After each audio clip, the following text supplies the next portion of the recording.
Okay, everybody, I'm just trying to check and see if everything's working before we get started.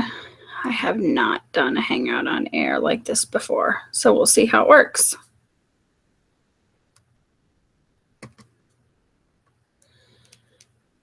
Hopefully I can get everything, yay, working, and not mute the microphone. And I'm going. Awesome. Okay, so it looks like everything is working now. I just need, hopefully when people kind of come on and join, hopefully I will get started.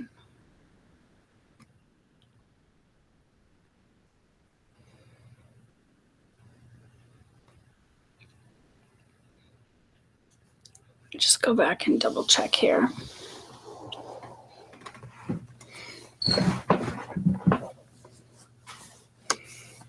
I have to say it is kind of fun to be able to present at home from the recliner and just talk about stuff that I guess I'm really kind of into. Let me see. I'm going to switch out here and hope it works.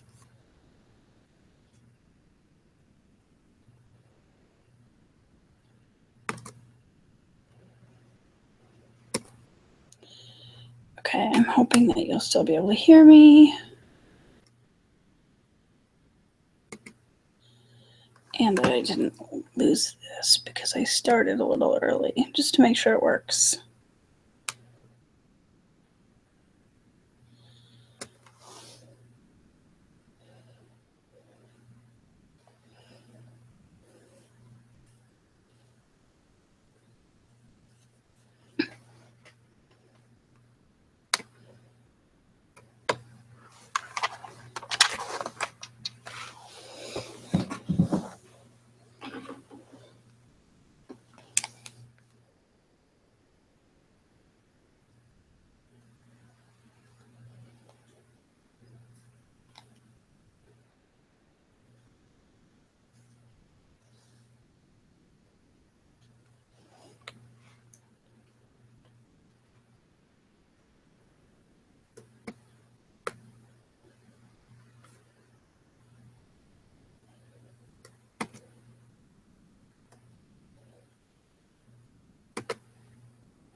Hey everyone, I'm a little early still. It's only 9:59 here, so I'm just checking and waiting. I left the group chat open, and the other thing that I thought we could do tonight was, if you guys want to join in and add on to the conversation, you can just add on. I should have made it so that you could collaborate, so hopefully, fingers crossed, everything works.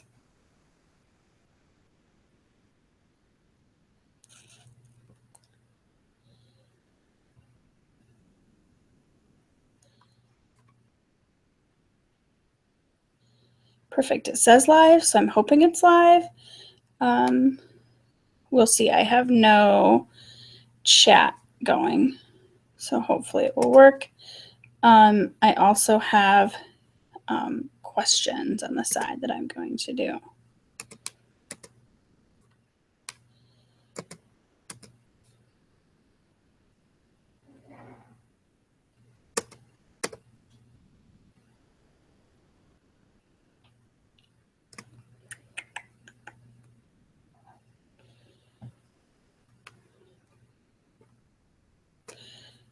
Okay, I'm waiting just a couple minutes. I know most things haven't started quite. Beth, are you there?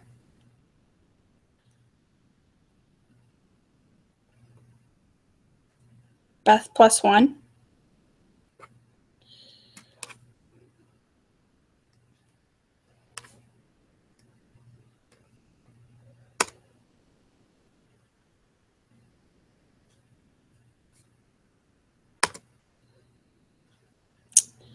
Okay, it looked like I might have lost it. Hang on.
Ooh, this does not bode well for me.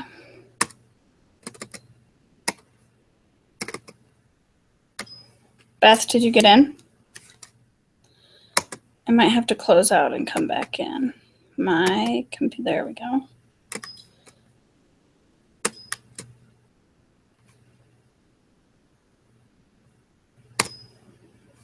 Computer isn't cooperating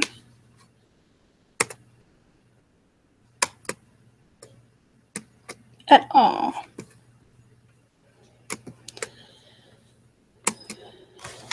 Okay, I just froze up completely. I know I'm live, but I'm going to try to get back in like 2 minutes. I'm going to shut it, see if I can force quit everything out, and then see what I can do. Oh,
okay. See if I'm back. Yeah. Okay. Sounds like it's working.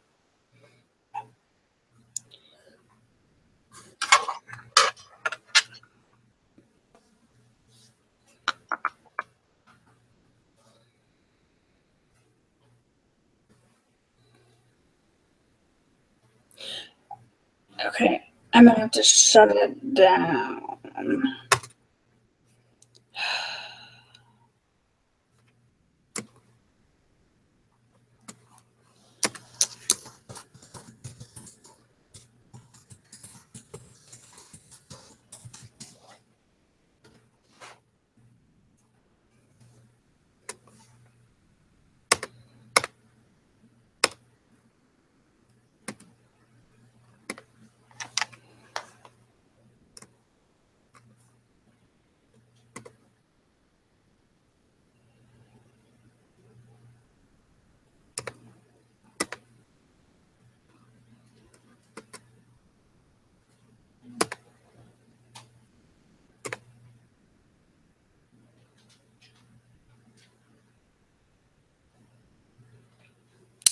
Hopefully it's working, except I can't get my camera to come on to me. Yay, okay. So if you want to come in and join, it would be great to add more people to the conversation tonight. My name is Carrie. I teach photography, digital arts, anywhere from an intro level at the high school to AP.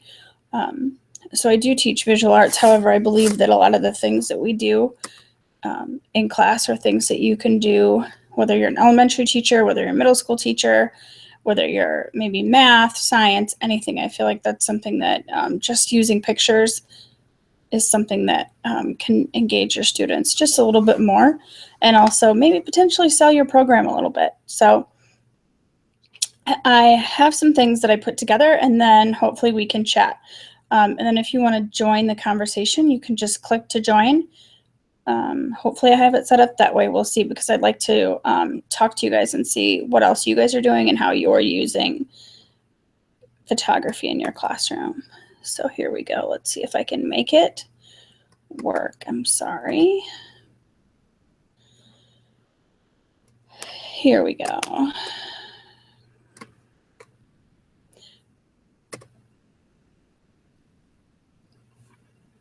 I keep getting bumped. Got it.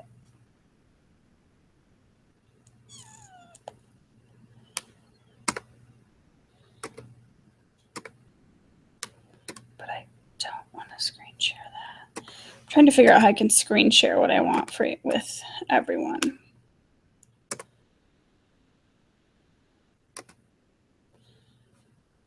Perfect, got it. Okay, so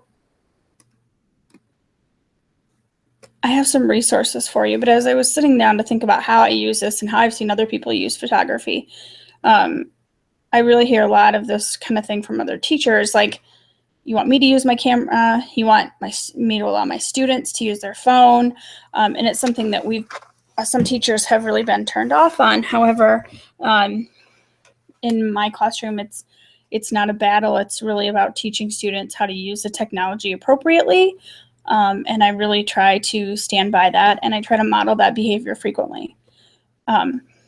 So when I was thinking about starting to use pictures, and I know that my principal uses a lot of data points. They like data, they like charts, they like graphs. It's information that they can understand instead of just numbers.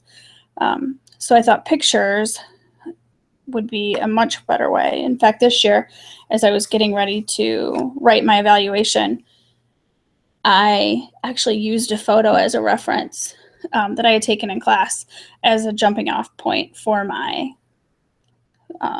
summative. So, and it was kind of risky, but my division leader thought that it was a great idea and something different, and she totally got how everything kind of came together. So that's my one example. In terms of looking at how you can use photography, I came up with two different kind of categories. The first one was student work, making student portfolios, giving student examples to share digitally, so you don't have to keep all those giant stacks of paper anymore. You can snap a picture, put them in albums, easy peasy. And we do a lot of this last one where we do student analysis, where I take a picture of something or they take a picture of something. We print it out, and then they can do their brainstorming right on that analysis sheet. And then they're allowed to kind of really do all kinds of crazy things that maybe they never would have done before, but because it was just on a photocopy, it was not a big deal at all. And then the other category was how you can use just pictures of students working in my classroom. Frequently, I hear things like, sounds like a lot of work, but with this, I feel like it's just kind of integrating what you already do. For the most part, your phone's in your pocket anyway. Pull it out, take a picture, model it, talk to the kids about what you're doing with it. So for my student use cases, we do the snap a picture of your work in progress. And we do this for my traditional classes as well as anything that meets in a computer lab. Even if my kids are taking notes or something by hand, we still have them use the webcams on our computers to take pictures of that using an app. So they learn to use that webcam to start documenting things. We also use an iPad or a phone that's hooked up to Google Drive. We have a folder that's already ready, and taking 2 minutes to just kind of organize everything on the front end makes everything a lot easier when you're trying to upload things on the back end. Other portfolio things that I've done in the past are Google Slides, and I will talk a little bit more about that, and then also different websites. One thing you might not know about Google Slides is that you can do customized sizes. So if you look at your traditional sizes that they give you and they don't seem to kind of match, you can make them an 8.5 by 11, so then they can get printed out and they do look almost kind of like a book at the end. Excuse me. And as you know, it also allows for students and teachers to kind of collaborate on their portfolios. If when you're coming up with digital storage, if you can come up with a consistent naming convention, it will make your life so much easier when you're trying to look for those samples, even though you have them in a folder. If you're consistently naming things the same way, it's going to make your life a lot easier. And then as I talked about, using a photo, and then you can edit it later. For the younger grades, you might want to, as you're setting things up and maybe doing a demo, you could use a document camera, you could use your phone to take pictures of those steps so that kids could see those steps that they need to do as that kind of next thing. A lot of times, especially kids don't always read the directions or struggle with reading the directions, so having that visual there is going to be great for kids of all ages to make sure that they're doing kind of what you expect of them. And then my second component here is talking about, and we can talk about this more in the end, is how you can use pictures of students engaged in learning. The first one is a no-brainer. Kids are very egotistical. They like to see pictures of themselves, and they like to see the pictures of themselves looking good. So instead of buying posters, make your own posters. Have pictures of your kids engaged in something and then put like some type or some quotes. So I added Canva is a really great, super easy app to kind of create your own posters, print them out 11 by 17. Saves you some money, but then it's actually your students, former students, future students. Instead of a blank wall outside your classroom, put pictures of students working, even if they're engaged in a math class. If they're doing like some small table group work and they're all talking and they're all working and they have their workout, that looks like way more fun than a picture of students just sitting in rows taking notes. It makes your classroom look like fun and inviting. Ooh, I want to do some of those activities. And I wouldn't say this is just for elementary. I would say this is for all ages. Kids like to see themselves. And then the last one is selling your program. And I would like to talk about that a little bit more. But pictures of students who are engaged in learning are great for newsletters, websites. I use Instagram and Twitter a lot to put out pictures of students working or their work to advertise what we are doing in class, what's coming up. The last one, like I talked at the beginning, is to use photos to document your growth and development as a teacher. As you are making lessons, as you are taking pictures, put them together in a blog, put them together in a Google slide presentation so that you have all these really cool, not only examples, but these are things that you can talk about your growth as a teacher when it comes to your evaluation.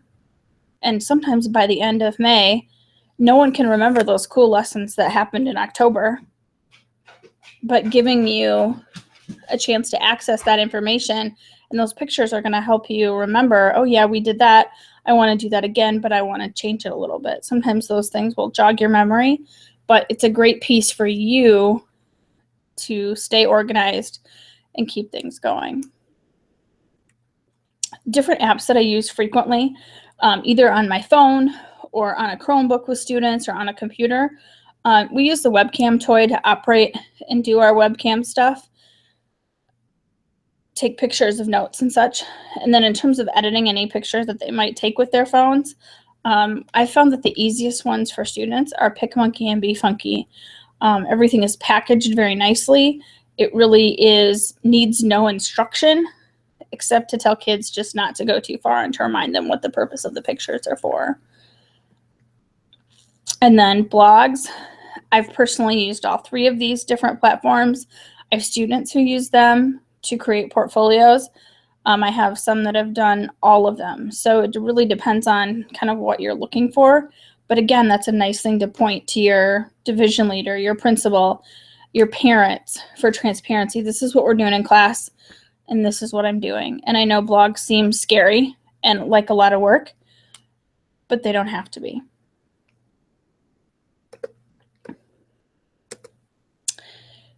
In terms of using your phone, your first step needs to be making a folder in your Google Drive if you're using Google. That's just so then you can upload directly from your phone into a drive so that you can access them quickly. If you're going to take pictures, you don't want to have to sit down, plug in your phone, and do all that. You want something where it's going to be pretty fast and very manageable. And by having that folder there, whether it's on an iPad, whether it's on a phone, it's going to make life a lot more easier because you're going to know, oh, they're in that folder. They're ready to go. We've even have student assistants that have gone around with an iPad and taken pictures of projects and then uploaded them because as soon as we had the folders, they knew exactly what to do. This is just kind of an example of what my drive looks like. So you can see that's exactly where my pictures would be. And then just that my presentation came from Slide Carnival. I don't know if you're familiar with that, but it's a great way to make presentations funky, different than your normal Google slide presentation.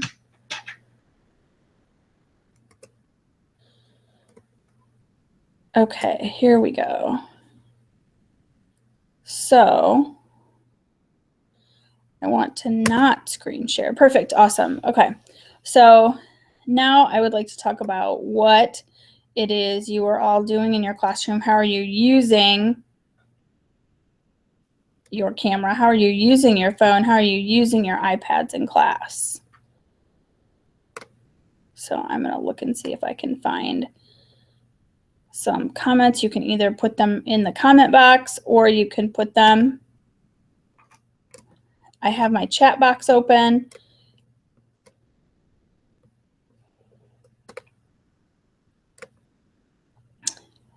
And I also have it down below. It looks like I have a couple different people here if you want to grab the chat.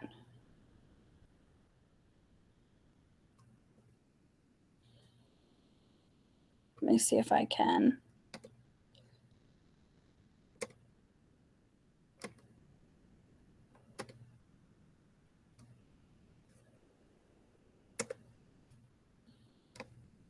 Perfect, okay.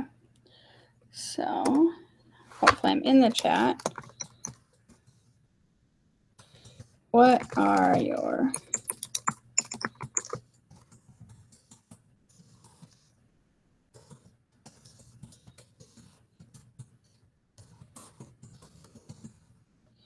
So my first question is, what are your biggest challenges using phones and cameras in class? If you guys want to chime in, it's on the group chat. So if you want to open that up, hopefully you'll all be able to see it on this side. I'm hoping everybody can see it. I haven't gotten any responses. I know some people are watching, so hopefully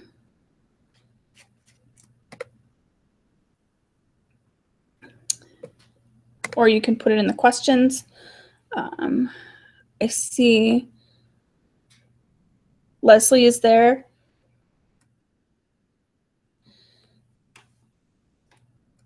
Biggest challenges with using a camera, Leslie, in class?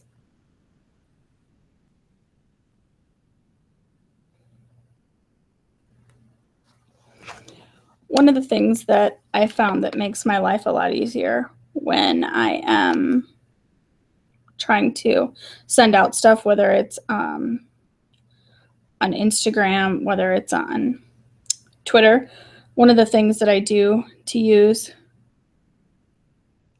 Okay, hang on one second, Cami. I love that you said that. Is oh shoot, and it doesn't show up. Is Hootsuite. It allows me to take one picture and one post and post it to 3 different sites, so I have a lot less work to do. Okay, Cami, so if you look on your top left-hand side, you should get a bar that comes down, and you will see the Q&A box.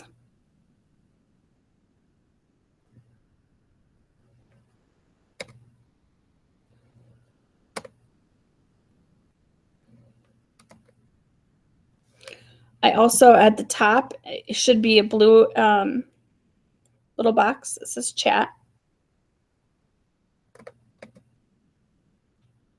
Hopefully, maybe.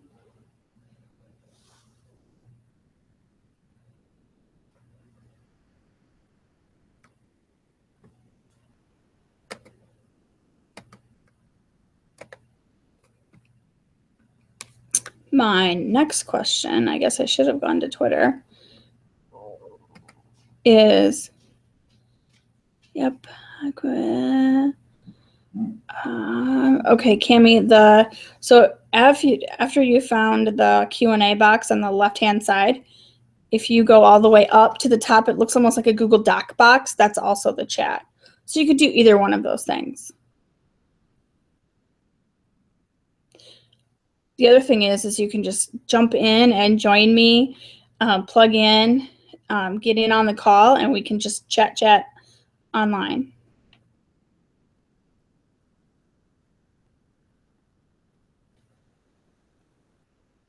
And this is for anybody else who's there. I know that there's a couple people here, but you don't have to join in. But if you just want to add to the Q&A, that would help me out a lot. Because I always want to see how other people are using their devices in class to make sure and model appropriate behavior. One of the things that we talk a lot about, because I do teach a photography class, is how we are able to take pictures of everything, but we want to ask. We want to get permission. We want to ask before we post. We want to ask maybe before we take their picture, depending on what type of situation it is. So we talk about that a lot as we're starting to talk. If you're in the elementary grades, I know a lot of people at that level, when they're taking pictures and posting them, they are going and putting a little icon over the faces, whether it's a little smiley face or a little something, so that there isn't any privacy issues. When I tweet anything out, I also don't use anybody's name, or I only use like a first name.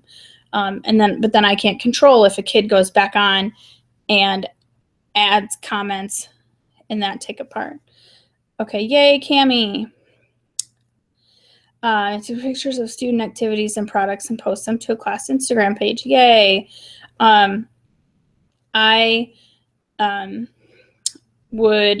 What grade level do you teach, Cami?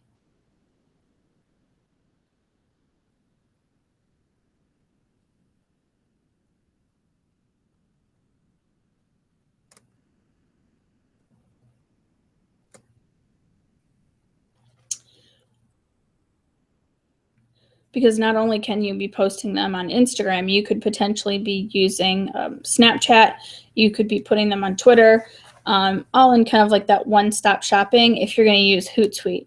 So Hootsuite is an app that allows you to kind of connect everything together. My next question is, how do you deal with student camera use in the classroom and how to make sure that they're using it for what they're supposed to be using it for? Are they taking pictures of their projects? Are they documenting things? Or are they getting on their Facebook? Are they getting on something that they shouldn't be on? So how do you kind of deal with some of those issues to make sure that they're focused on what they should be focused on? Because they have that technology in their hands. How can we teach them how to use it appropriately in the appropriate settings? Somebody asked me a question here. One second. Do you let your students friend you on your social media accounts? So I have a Instagram account for school. My CLC Art 109 is my school account. The only thing that I post there is anything education related or school project related or school related.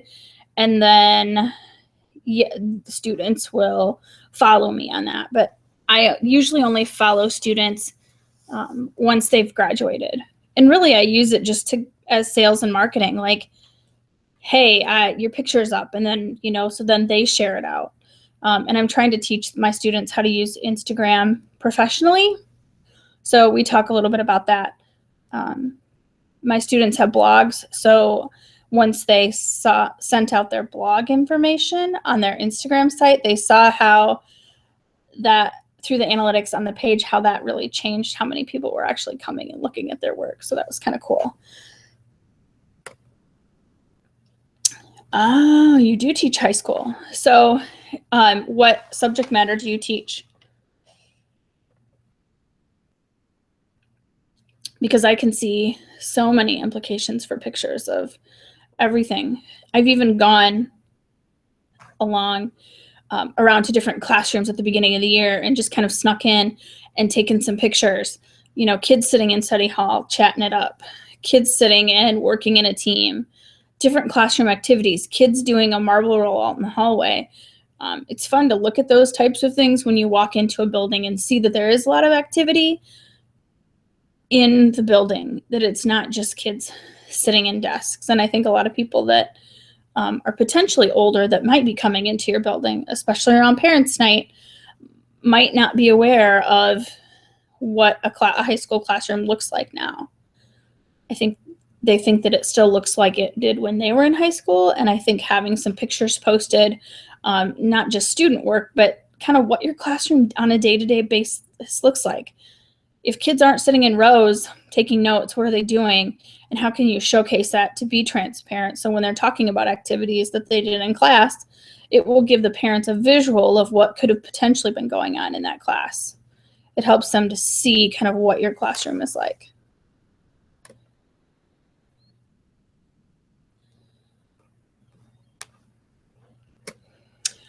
I have not used Snapchat to connect with Hootsuite, so I don't know.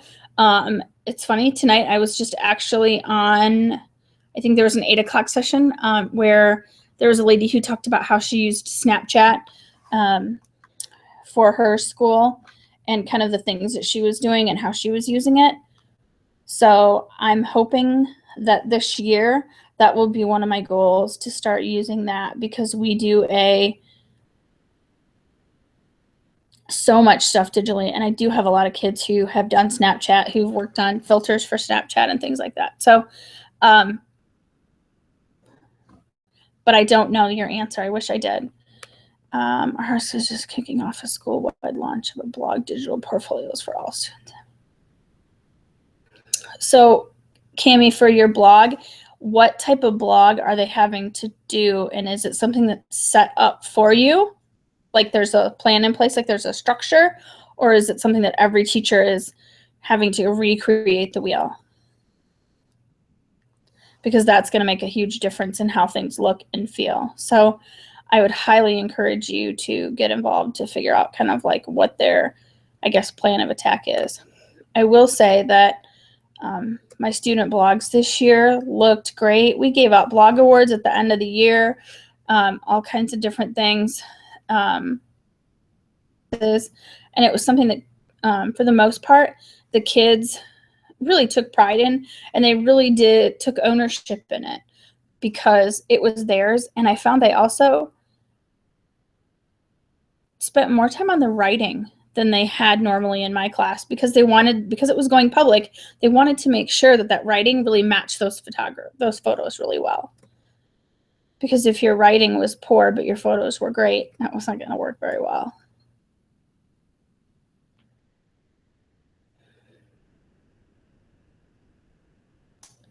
Oh, that's a great idea.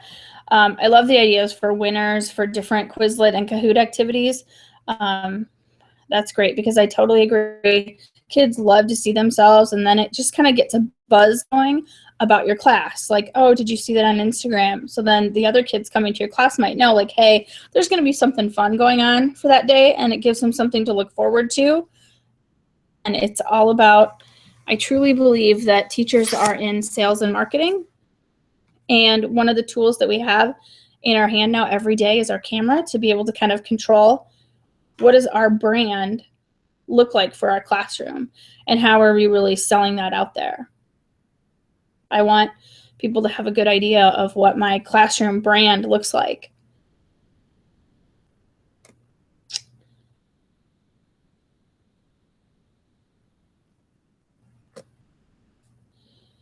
In terms of using cameras in a classroom where you don't have access to everything and students don't always have access to a camera, or maybe I only have 6 Chromebooks or something like that, it works great to potentially put one person in charge of going around and making sure that they're taking pictures.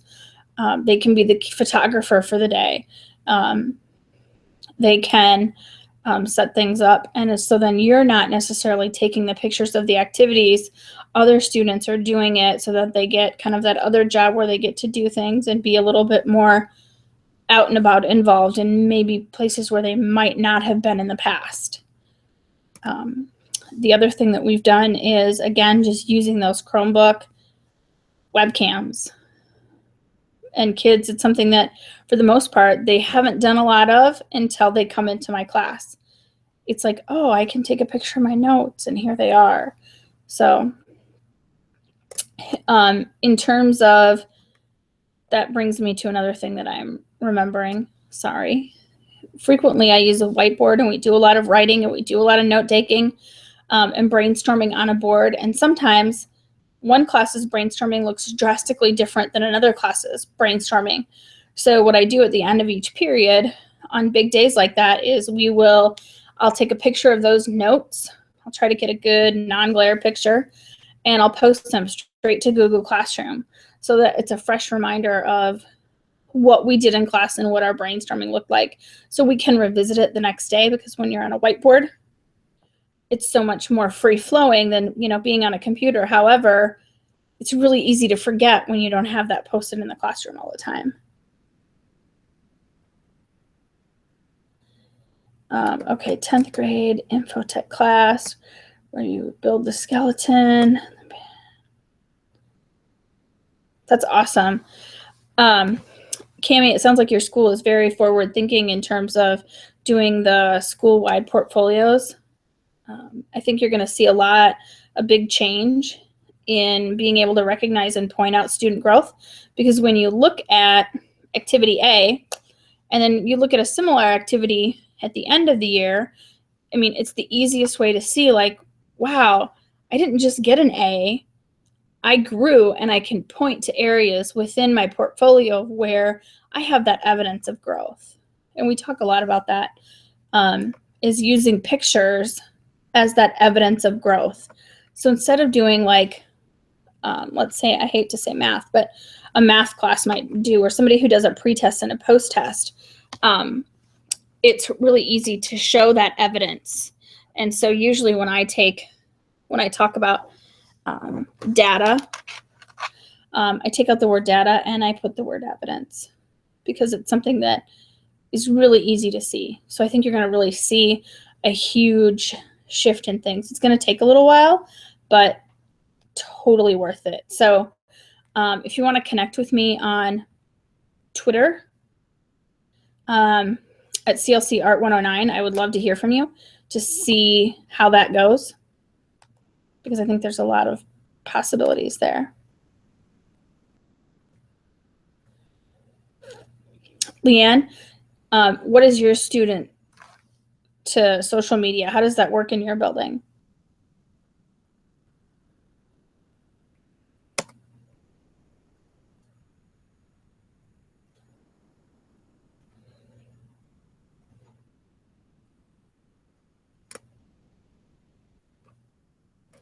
Hopefully Leanne is still there.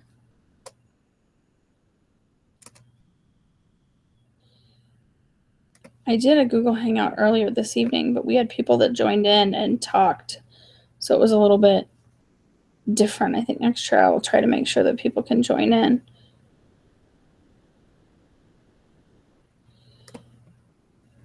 And the other rule in terms of our personal social media accounts, it's all kids have to have graduated is kind of like the good rule of thumb.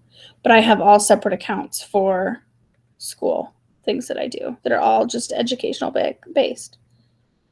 Oh, that's nice that you have a smart notebook. That's pretty fancy. I had a smart board, it just never worked.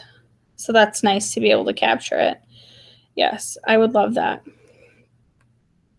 That would be great. Oh, and Leanne, your one-to-one iPads. That's great. So it's really easy for you to frequently be documenting and taking pictures and doing that. So are you using a lot? Leanne, if you have one-to-one iPads, are you using photography a lot in your classroom?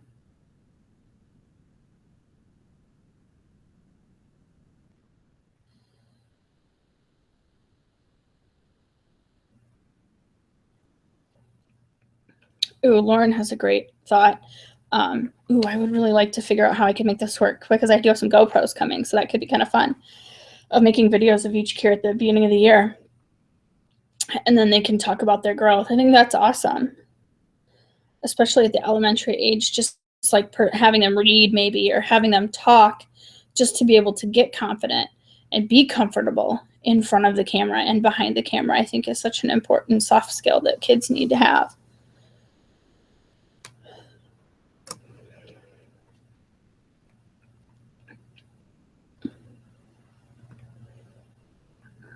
Are there any other topics about photography and using your camera and posting and editing and doing portfolios and that types of things that we have from anybody who's here that I haven't answered? Or ideas, something that you're like, I already do this, it's amazing. I would love to hear stuff like that. If anybody had anything that they could add.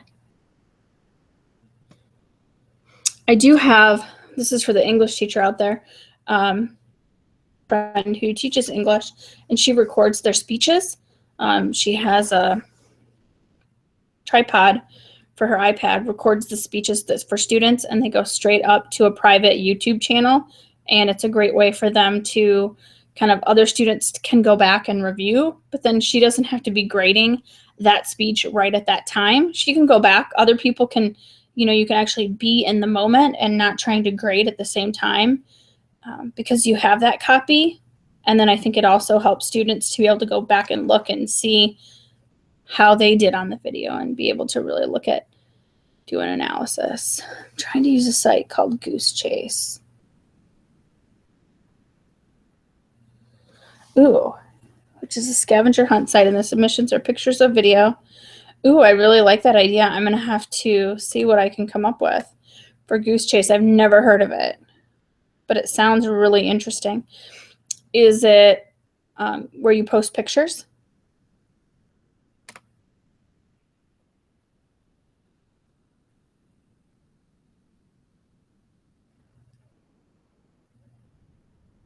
I will have to look up Goose Chase. Maybe I can do it now. maybe.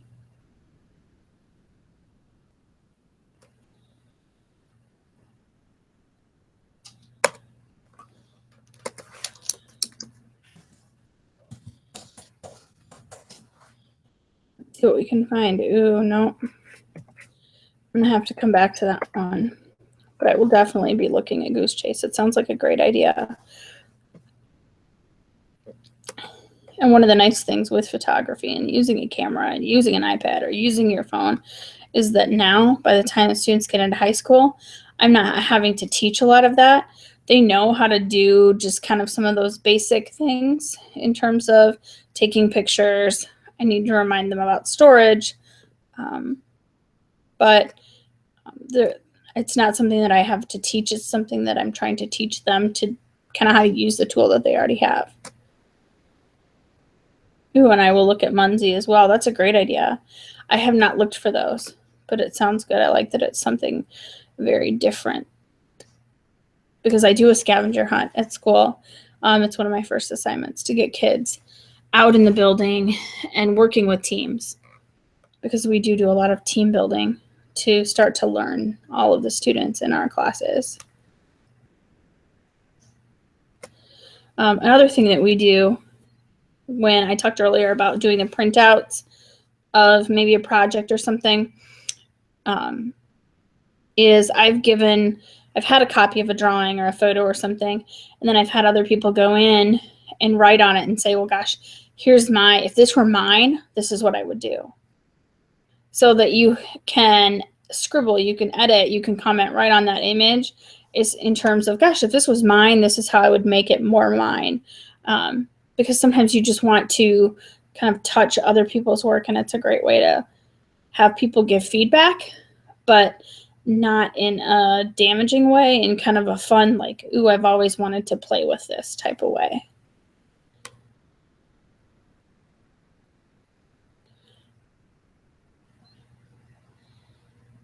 Okay. Leah, did you say what grade? But I like the idea. Take pictures and post them. Put pictures of Instagram and have kids research where the place or the picture is of. Cool. That is very cool. If you're doing geography, I don't know if you know much about Google Maps. And there's a second app that's not just Google Maps that overlays maps in different layers that you might want to check out. I learned about it this summer. It was really kind of interesting. Would be perfect for like social studies type thing. I was trying to figure out how I could use some of that stuff in my class just so that I could teach kids just some of those new skills. Okay. Any other questions, thoughts before we wrap things up for the evening?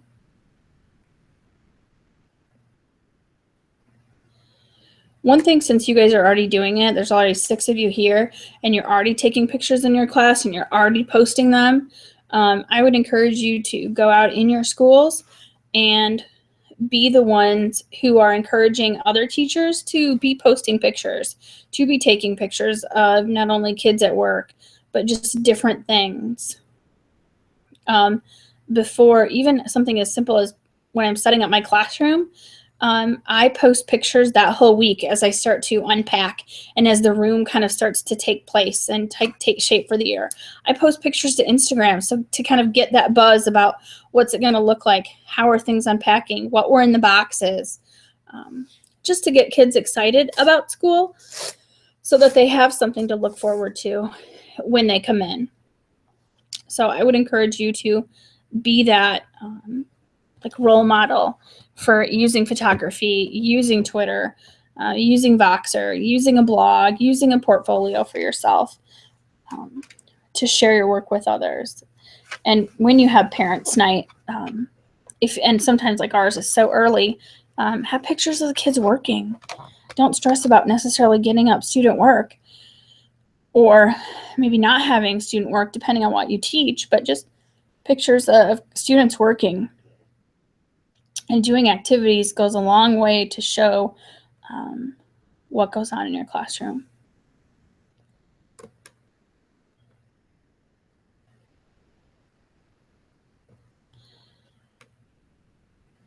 if any of you want to connect with me on Twitter, my Twitter is at CLCArt109. It's really just all of my school stuff, but it's also all of my Twitter chat stuff. Anything really to do with education. I think it's important that my students know what I'm doing educationally to kind of further my growth, and I talk a lot about that stuff, but that's also stuff that I'm posting on Instagram. When I go to a conference, I'm posting about being at the conference and the things I'm doing on Instagram, because I feel like that's professional modeling versus maybe some of the things that they're doing on social media. So I think it's important for us to not limit social media, but to teach them how to use it appropriately, because it's not going away. But they need to be able to see outside of their little bubble of school to find out what happens, as you start to leave that bubble. You don't want some of these things to follow you. You want to make sure that you're teaching students to be good digital citizens as they are starting to use photography, whether it's pictures that they've taken and how they're working with that. Okay, I am going to wrap it up. Thank you guys for being here. It was a lot of fun. Hopefully next time I will have more new kind of crazy photo information to share. And I will maybe look for a better format where people can just jump right in. I did try Voxer, and if you haven't tried Voxer tomorrow, it does definitely have its advantages. So I would encourage you to kind of check that out. But enjoy the next 24 hours. There's a lot of really good stuff out here for teachers. So spread the word. Have a good night. Thanks.